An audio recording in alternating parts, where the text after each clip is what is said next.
Hello, everyone. Welcome back to the AAS YouTube channel. And this one is going under the AAS Journal Author Series.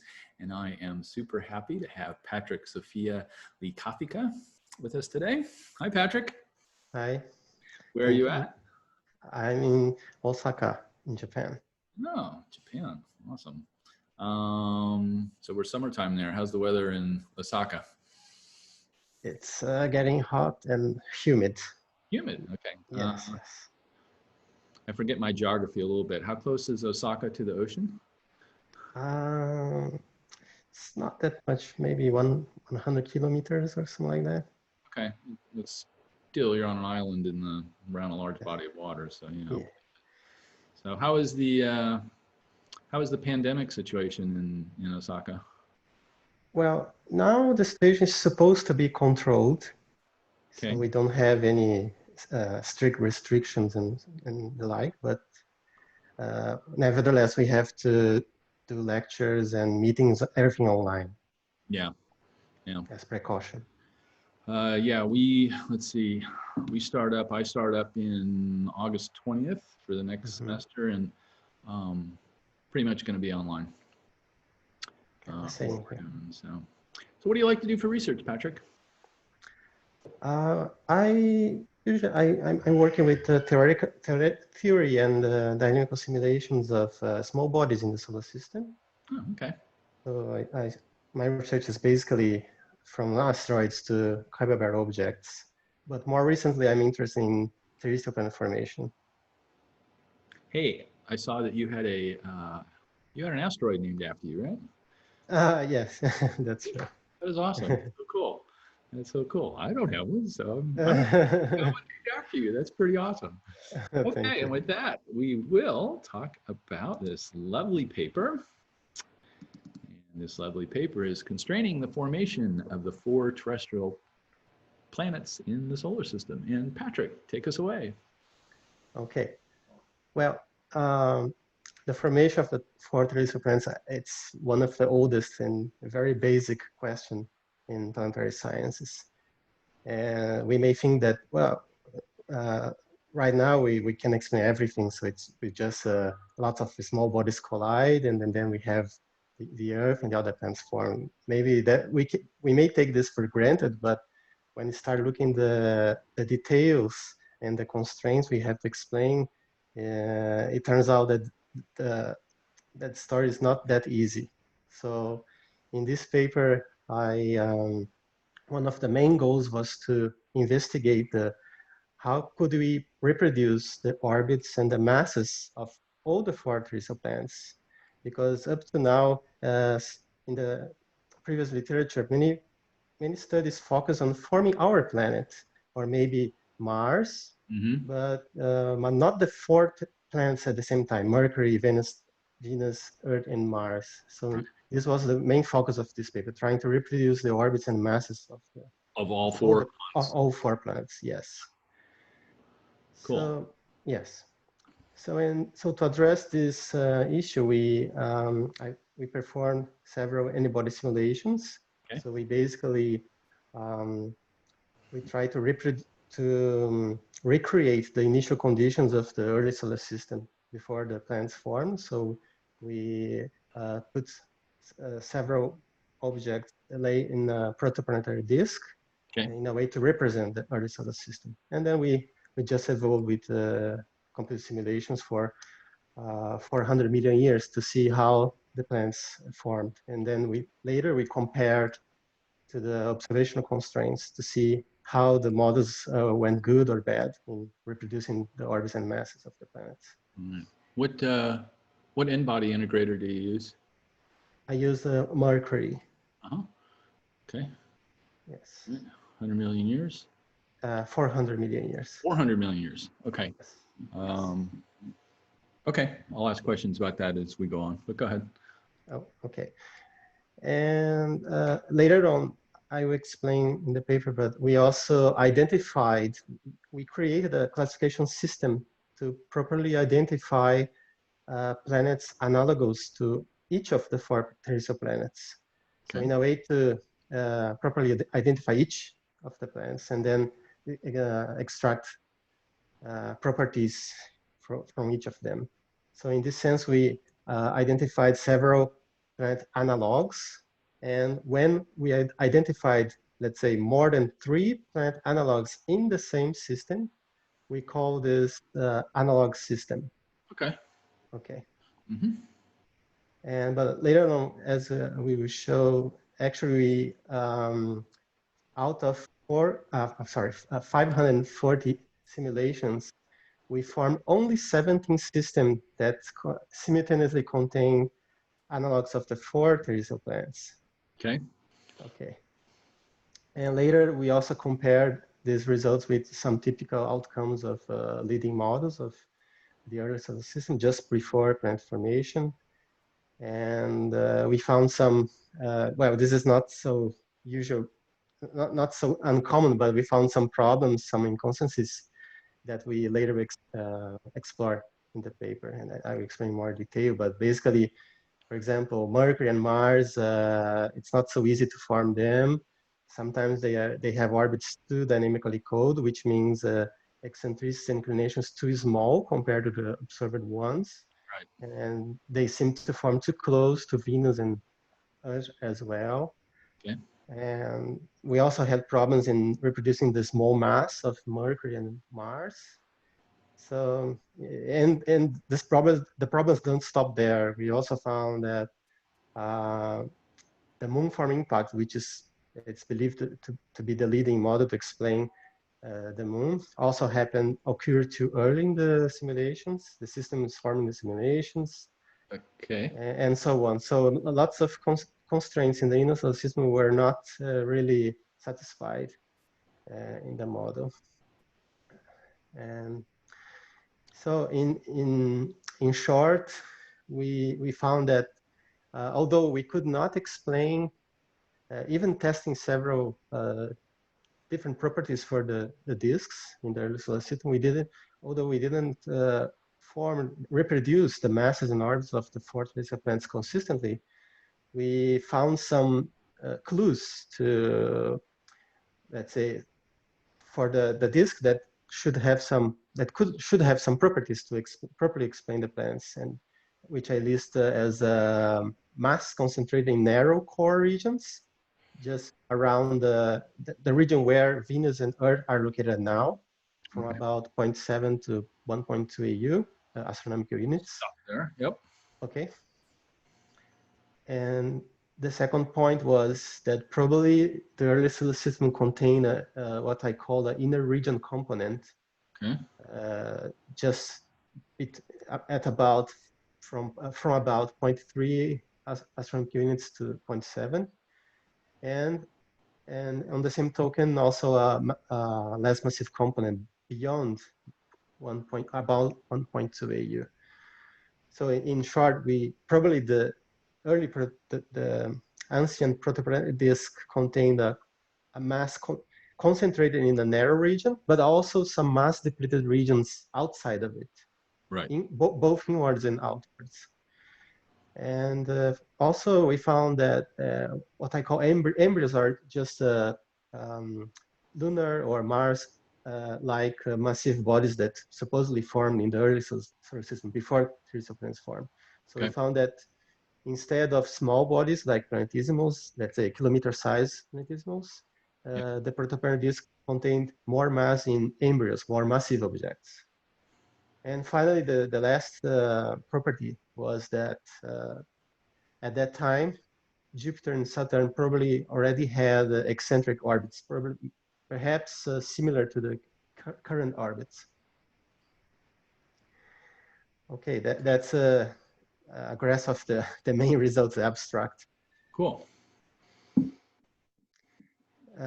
Okay, so we go now to the introduction. So I will try to be short, as short as possible.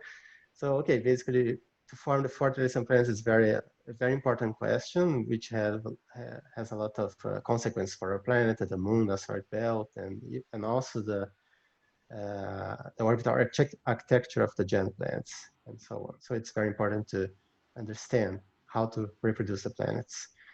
And we believe that the planets, they form via accretion of embryos, as I explained before, and planetism small bodies in the protoplanetary disk. So in order to understand how the planets form, we need to recreate the conditions of the protoplanetary disk. And here we did that by using computer simulations. But at the moment, we don't know exactly what were the precise properties of this the early solar system protoplanetary disks. So in this sense, we have to try many different properties in order to narrow down which ones could better, let's say, better yield the system more similar to our own inner solar system. And before, actually, many models already tried that, and they already achieved some successes, such as forming massive planets similar to Venus and Earth.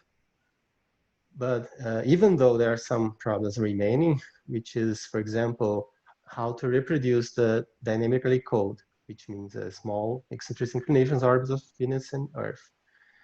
Because these previous models, they tend to form, let's say, Venus and Earth-like planets, which are more dynamically excited. So that's a common result. But apart from that, another big problem was how to form a small mass Mars. Because previous models, although they successfully formed Venus and Earth, they failed to form Mars because Mars-like planets were too massive, like several times more massive than the real planet. Okay. So this was a big problem for a long time. But more recently, some models proposed that the protoplanetary disk was narrow in size. Instead of extending all the way to the asteroid belt, they proposed that the disk was narrow in distance. So perhaps one of the main works was of Hans in 2009, who explored a narrow disk just in between 0.7 to 1 AU, and they concentrated all the mass there. And after simulating this disk, they found lots of supposedly good analogs to our solar system, inner solar system. So this was one of the first turning points. Okay. Also a way to solve the problem of how to form a small mass Mars.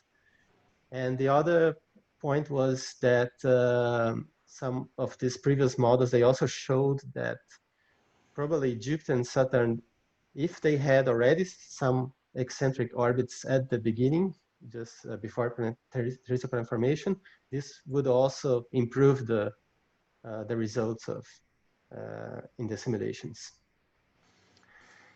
Okay, and so right now that's the main leading idea, that in order to form a small mass Mars and at the same time Venus and Earth, we need a narrow protoplanetary disk with mass concentrated there. So it's really kind of like an annulus. Yes, exactly. That's an annulus. That's the proper word. Got it. Okay. Okay, and then later I explored, okay, despite these advances and successes, there are some important problems which have not been addressed before. And I list here as 3 main goals of this paper. Number 1 is where are the Mercury analogs? Because at least until the publication of this paper, many previous works they focus on Mars, and then as let's say byproduct, okay, we also have Venus and Earth, so it's okay. But then I was wondering, well, how about Mercury? It's not that okay. So the first problem is this: we need to also reproduce Mercury in the same system. Mm-hmm. And I was surprised that in the literature there was a little discussion about that. And by the way, it's difficult to at least use in-body simulations to explore the Mercury formation because the planet is located in the inner parts of the disk. So you need, from the technical standpoint, you need to use small time steps for the integrator, so the simulations get much longer to finish. Right. And we actually tried that 2 years ago. simulating the formation locally in situ of Mercury, and then we didn't find very promising results. So we wonder that even if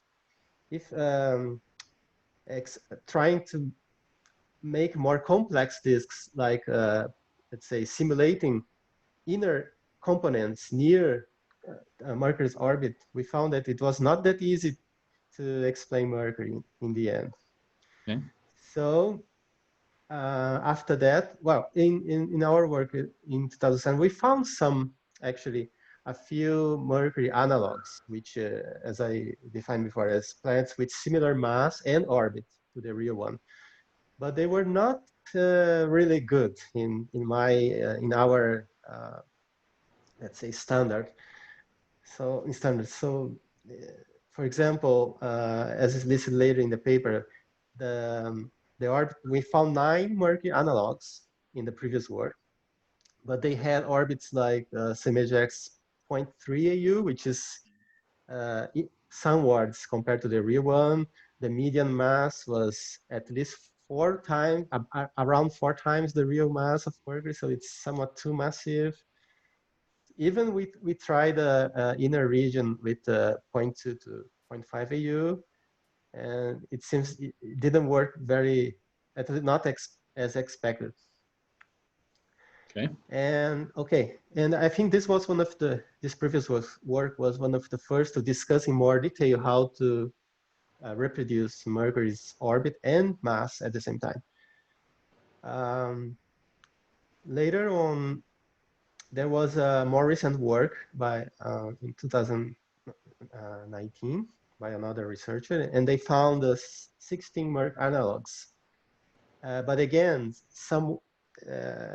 they didn't look very in detail, but they found somewhat massive analogs. And after they investigated in more detail their results, they found that they could not explain the orbit and also the high core mass of Mercury, which is about 70% of probably formed by iron and nickel.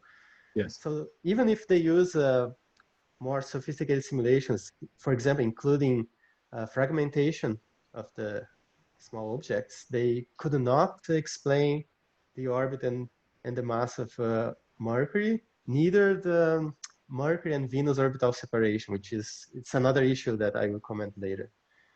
So in summary, we can't at the moment reproduce the orbit and mass of Mercury.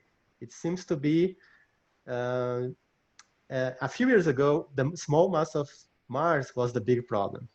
Okay. Now I think the big problem is how to form a further still small mass Mercury with its somewhat excited orbit. It's very tough. And we tried in this paper also to form Mercury, but unfortunately it's not that easy. I will comment on that later. Okay, this is the first goal, the first problem. The second problem is, are Venus analogs obtained consistently in system with Earth analogs? In other words, in previous works, people usually focus on forming the Earth. Sure. And then I was wondering, but how about Venus? Is Venus okay too in the same system? Even if you have let's say a theoretical Earth with the mass and everything very similar to our planet, but how about Venus? Is also Venus forming the same system? So this is the main goal number 2, to look at Venus analogs at the same time. Yep. Okay. And I was surprised that again there was insufficient discussion in literature about that. Okay. So this was the second point, which we also focus on this paper. Yep. And there are some other details, such as, for example, Venus is slightly less massive than the Earth. It's about 80% of the mass of the Earth. So this is another small, let's say, small constraint that your model should also be able to satisfy. Right. Okay. Yep. So we also look at that later in our results. And goal number 3, the other problem is, what is the likelihood of obtaining Mercury and Mars analogs in system with Venus and Earth pair analogs? So in other words, can we form at least 3 terrestrial planets in the same system, or of course, ideally, form the 4 terrestrial planets in the same system. So, as I commented before, many recent models, they focus on forming Mars. So if they can form a small mass Mars, they are said to be successful. And there are, at the moment, at least 5 main competing models for the formation of Mars, the Grand Tech, which is basically they claim that the protoplanetary disk was truncated by the migration of Jupiter. So in the end, you would have a disk truncated at about 1 astronomical units. The second model is the empty asteroid belt, which means that the disk was, from the start, was narrow. So for some reason, the embryos and planetism, they managed to form only in the annulus disk. Okay, and the third model is the early instability, which which claims that the protoplanetary disk was similarly to the Grand Tech, was truncated, but by the giant planet's instability, which probably, so Jupiter and Saturn and Uranus and Neptune, they move around, and then so they excited a lot the disk in a way that it was truncated in the end. Okay. Okay, the fourth one is the Kubler-Christian model, which claims that embryos and planetesimals, they had more mass concentrated in the inner parts of the disk. So, and the fifth model is the sweeping secular resonance, which is because of this secular resonance which swept the disk during the infancy of the solar system, the disk was also somewhat truncated. So all these models have in common that the disk is somewhat truncated up to about 1 or 1.5 AU. So in the end, if you don't have mass beyond these distances, or if you have mass depleted, that means naturally a small mass Mars will form from that, because you are starving the disk in order to avoid forming a too massive Mars. Right. Okay. Okay. So, but as I point out, there are some problems again with these previous models, in that they don't look into their systems in detail. So it's difficult to say if they are classifying Mars analogs, for example, properly, or it's difficult to distinguish between Venus from Earth analogs. So I think that many, let's say, many planets that they classified as Earth-like, they were in fact Mars-like, but they didn't look into the detail in order to probe that. So I thought it was important to classify the objects in each system obtained from the simulations, and then from that point, explore the properties of each planet. Yes. So, okay. Okay, so again, and then, so we argue that in this paper we need a classification system. So we developed this classification algorithm, which I will comment later. There is a section about that. Okay. And we also explore several details about the narrow disk, and we also list some constraints in the inner solar system that a model must explain, which are the orbits and masses of the planets, some properties of their planet, these planets. You cannot have a planet in the asteroid belt, for example. The timing of the giant planet that created the moon, the mass which is delivered to the Earth cannot be too much as well. The formation of time scales, in particular Mars, which has to be short, about less than 10 million years. And finally, the origin of water on Earth. So you have to deliver water to our planet. And finally, there are some consequences also for the asteroid belt, but in this paper, I don't give much emphasis on that. Okay. So I think we can move on to the methods. So it's basically an any-body simulations. So we consider, again, a protoplanetary disk containing several embryos and planetesimals in the disk, and Jupiter and Saturn. Uranus and Neptune, they are so distant that their influence is negligible, so it's okay. And we perform lots of in-body simulations. We also tried, as shown in table, unfortunately there are too many details to explain, but in table 1 and table 2, we also show that we tried different orbital architectures for the giant planets. For example, in more compact configurations than now, in mutual resonances, or as I call near current, which is more similar to the current orbits of the giant planets. In table 2, I explained there that I list there that we tried also at least 4 types of protoplanetary disks. And the first one is the fiducial, which means the classical disk. There is no truncation there. So the mass is placed on the disk. Yep. And then we tried 2 types of truncated disk, which one is the truncated, more classical one, similar to the previous models, and the depleted disk. And the difference is that the truncated is based on the Grantech model's outcomes, and the depleted is a more idealized version of it. But we also have a mass concentrated in a narrow region and a mass depleted region outside of it. And finally, the peak, what I call peak disks, are based on the Peeble accretion model outcomes. Later in figure 1, we can visualize this, which is easier to understand. Okay. So we tried in-body simulations of changing several, not only the forming disks.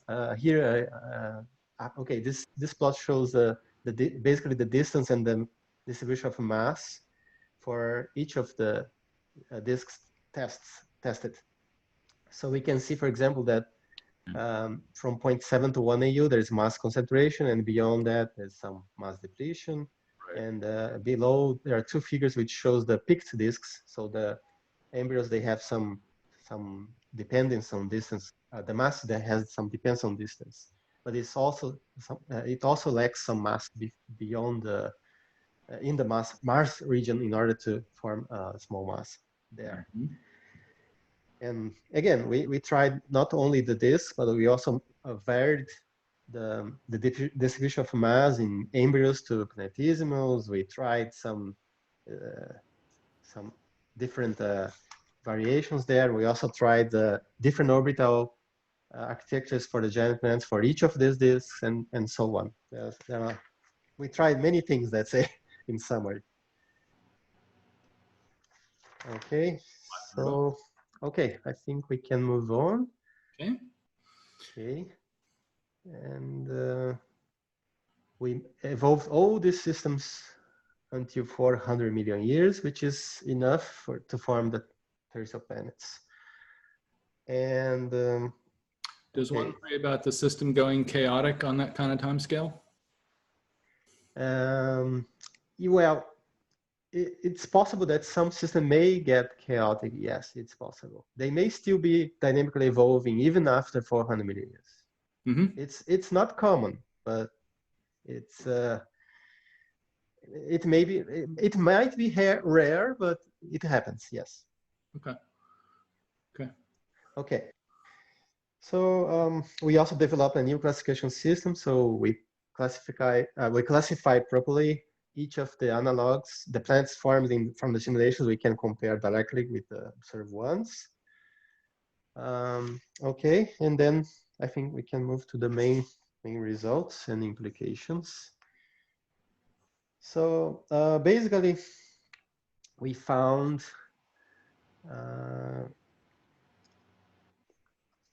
the total number is 1. We modeled 540 simulations, and out of it, we found 194 analog systems. Right. Which means Earth, Venus analogs were in the same system, plus at least Mercury or Mars or both. So that was the requirement. Yes. So it not surprisingly, we found lots of Mars analogs, but a very small number of Mercury analogs. So and that's also, it was difficult to form the 4 planets in the same system, 4 analogs of the planets in the same system. So the first conclusion was that it's very difficult to obtain either Mercury analogs or the 4 planets in the same system. Even if we try so many disks, it seems it's not enough. We need to, so that's the first problem. It's still difficult to form Mercury and the 4 terrestrial planets at the same time. We also found that the best prospects to satisfy the main constraints in the solar system were obtained from disks that started with more mass concentrated in embryos rather than in planetesimals. Okay. So that means that probably the early protoplanet disk already contained some lunar mass, or perhaps let's say a few times the lunar mass bodies before the terrestrial planet formation. Okay, and we also found some, we describe later some trends, but basically that's one of the main trends. Concerning the giant planet orbital architecture, we found that more eccentric, initially eccentric giant planets, they yielded better results. So that's another hint. Concerning the disk properties, we found that, not surprisingly, the disks with mass concentrated, they work better. But on the other hand, there was still some difficulty to form good Mars mass analogs, in the sense that they were still somewhat massive, and our Mars planets were also not, the orbits of our mass analogs were not so excited as the real planets. So there are some problems there too. Okay, keep them cool. Okay, okay. By the way, this plot summarized the main results of the planet analogs. So for example, the upper left plot shows the, sorry, the real planets are shown by triangles, large triangles. Okay, good. And the upper left plot is for Mercury analogs. The right upper plot is for Venus. The bottom left is for Earth, and the bottom right is for Mars analog planets. Got it. And as you can see, for Mercury analogs, it's pretty bad. We have the problem of forming a small number of planets, and even if we form Mercury analogs, they are still somewhat too massive. And they, as you can see, they also are farther from the sun than the real planet. Right. There are two big problems there. For Venus, it's more or less okay, but as you can see, most of the planets are somewhat displaced. A little inward. Yes, toward inward. So that's actually another problem. So the initial conditions are not so good as we may think. And for the Earth, it's there's some it's quite noisy there, but it may be acceptable. And for Mars, again, there's some noise there. Lots of it covers a lot of distances, but the masses are somewhat more massive than the real planet, so it's not not so good. Factor 3. Okay, and then later later on we show in several tables the main the properties of each of the analogs of each of the 4 terrestrial planets. So the Mercury is just the same problem as I mentioned before. They are somewhat too massive, and they form too farther from the sun than the real planet. Right. Okay, and for Venus, Venus is more or less okay, generally speaking, despite that problem of forming too close to the sun. Close, yep. Yes.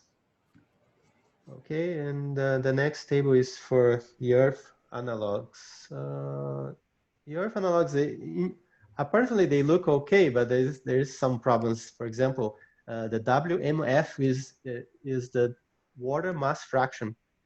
So for the real planet, as you can see, we need at least some 2.5 to 10 to minus 4 at least. But from the simulations, we barely can reach that that value. So most of our Earth analogs, they are dry. So there is a problem there. Another problem is the TGI column, which means the timing of the giant impact, the last giant impact experienced by the Earth analogs, which is linked to the moon forming giant impact. So from this giant impact should occur at earliest after 20 million years, but from the simulations, these are median values. Most of them they occur too early. So that's another problem. So in short, if you start a protoplanetary disk in a narrow annulus and you put a lot of mass there, our Earth analogs, they evolve too rapidly. So, the last giant planet also in that sense occurs too rapidly. Okay, and for Mars, the main problem is the mass is somewhat still massive, and the orbits are not so excited that they should be. So that's another, not major, but it's still an issue. Yes. Okay. Okay, later on we described the properties of each of our identified analogs. I already actually explained some of these details, but just to complement, for Mercury, we found very small number of analogs, but only 3 were generally good analogs, which I list in the end of the first paragraph. So only 3. So it's still a too small number. Right. Because in general, our Mercuries are still too massive and too dynamically cold. Their orbits are too dynamically cold. Okay, we also discussed the feeding zones of the planets, but I think it's okay to skip that because they just reflect the initial conditions of the disks. Okay. Concerning, let's say, Venus and Earth, I already mentioned the main properties of our these analogs. For Mars, again, the same. And we discussed a little bit also that we formed 17 analog system containing the 4 terrestrial planets, which is summarizing this figure. In this figure, the system 0 is actually our solar system, which is on the top. Okay. Okay. And the colors means, of course, Mercury, Venus, Earth, and Mars, and the black shows Sirius, the dwarf planet. Yep. And our 17 systems are shown below, from 1 to 17, using the same color code. So in a first glance, it seems they are okay, but if you look closely, you can see that Mercury are formed too close to Venus, and sometimes we form too many Mars analogs, sometimes 2, even 3, which is not very good. And so at the first glance, it seems okay, but there are still problems, even with our what we call 4P systems containing the 4 analogs of the planets. Okay. Pretty good. Number 7 is some of them you got like double Mercury or double Mars, right? Yes, double Mars. Yes. And the vector is, what is the okay. spin? Sorry, no, the vector means if it's 90 degrees, it means that the orbital inclination is 0 degrees. So the farther away from 0 degrees the inclination is, the more this vector will reflect this inclination. Okay. So it's a way to see the inclination in the same plot. Yep. I'm with you. Yep. Okay. Okay. So these are our 17 systems out of 540 simulations. And even though there are some problems, which I discussed in the paper, but essentially the problems, they reflect what I already mentioned before for each of the analogs. It's a cool picture. Okay.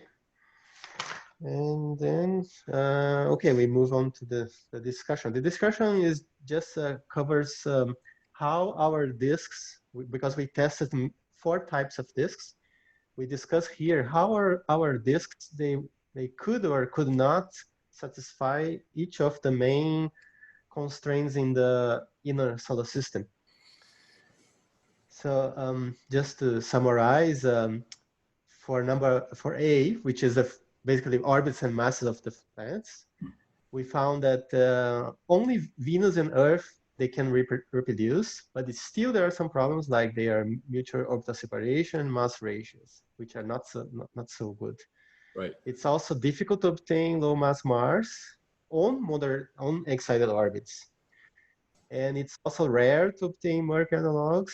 And finally, our Mercury and Mars analogs, they form too close to Venus and the Earth, respectively. And even if we consider collisional fragmentation, this also cannot help to explain Mercury's orbit or even Mars low mass. So we have a big problem here. We need to explore the disk. Probably, I think that the initial conditions of the disk, they hold the key to explain this, the peculiarities of, in particular, Mercury and Mars. So we need to, this is as a future work, we need to explore more details of, let's say, different initial conditions and so on. I have a question. How do you handle the sun? Do you treat that as one large particle, or do you just treat it as a background gravitational field?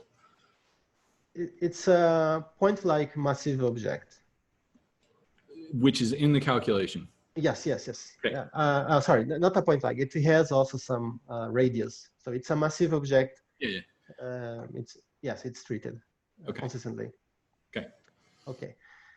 Concerning system properties, overall it was okay. Let's say reproducing the orbital excitation, the mass distribution of the planets, it was okay. But again, Venus and Earth, they have very small eccentricity and inclination, so it was somewhat difficult to reproduce these, let's say, dynamically cold orbits. And even reproducing the orbital excitation of Mercury and Mars was not easy as well. Concerning C, the absence of lands, this was in general okay. Most of the systems, they didn't form an unwanted planet in the asteroid belt because you don't have one, right? If you form one there, it's bad. In that sense, it was okay. And we even found some, let's say, embryos that survived in the asteroid belt that could be representatives of Ceres. So in this constraint was in general okay. The next constraint is the Earth's last giant impact, which is the moon forming impact. This was in general bad because most of our Earth analogs, they experienced too early giant impacts. So we need to do something to solve this problem. So again, I think this is connected to the disk initial conditions. And constraint E, the Earth's late accreted mass. This is basically the mass accreted by Earth after the last giant impact. Right. Again, we found that most of our Earth analogs, they accreted too much mass after the last giant impact because the last giant impact was occurred too early. So there was the remaining mass to be accreted later. Right. So in short, the constraint D and E, they are intrinsically linked to each other. So if we can solve one, we will probably solve the other. And constraint F, here, the formation time scale. This is in general okay. So there is no big problem there. Concerning the origin of water on all the terrestrial planets, this is actually another point. In previous works, people, researchers, they usually focus on water on Earth, but then I was wondering, well, how about the water in the other planets? Because if you want to explain, let's say, water on Earth by the collision of a myriad of asteroids, water-rich asteroids, so the same mechanism will also bring water to the other 3 terrestrial planets. So we explored this in this paper. We analyzed the water contents in our planet analogs, and we found that for Venus and Mercury and probably Mars, that was okay. Let's say within the margin of errors from the observations. However, for the Earth, most of our system, our planet Earth analogs, they were too dry. Okay. And then you may wonder, okay, so how about if we change the initial water mass fractions of the disk in order to meet this constraint, the Earth constraint? We actually tried that, and also previous work tried that. Okay. But in that case, okay, we can solve the problem of delivering enough water to Earth. However, another problem arises, which is Mars and Venus, they then acquire too much water. So that's another problem. Okay.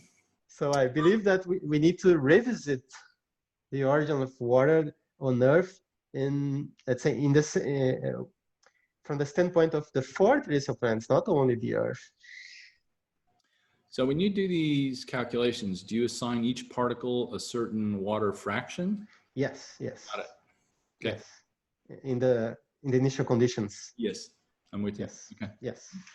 Okay. So, and the last constraint, which is the orbital structure of asteroid belt. This is actually, these simulations were not designed to reproduce the intricacies of the asteroid belt, but nevertheless, we found that some of our, in particular, 4P systems, which I showed before in the figure, we found that in some of them there were some asteroid belts which were similar to the observed ones. So yeah, it seems that it's not so bad, but for some systems, yeah, in general, maybe it's not a big problem, but we need to look at it in more detail, of course, in the future.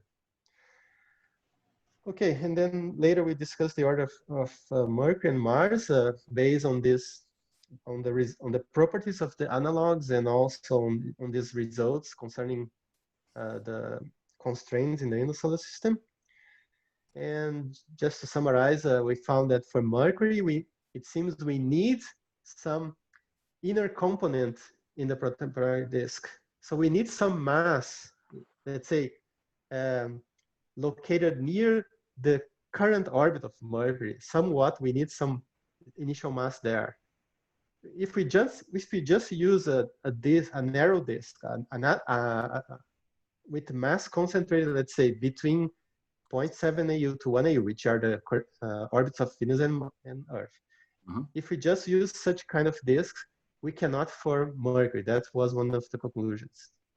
However, as we found before, there were 3 exceptional good Mercury analogs, and when we look at the initial conditions, we found that all of these Mercuries, they form in disks that contained an inner region. Right. So it seems this is a key requirement.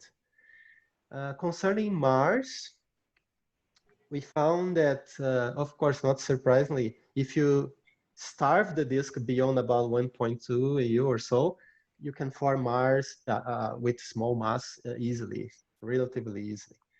However, the problem is to form that small mass Mars with an orbit more or less excited. So in that sense, we found that in order to form Mars, we needed this disk starved of mass in the outer regions, and at the same time, the disk must have been somewhat dynamically active. So in order to provide this environment, it seems that, for example, the giant planets, they need to be already on eccentric orbits. So that's what we propose here. Okay. And then again, and then we can go to the summary.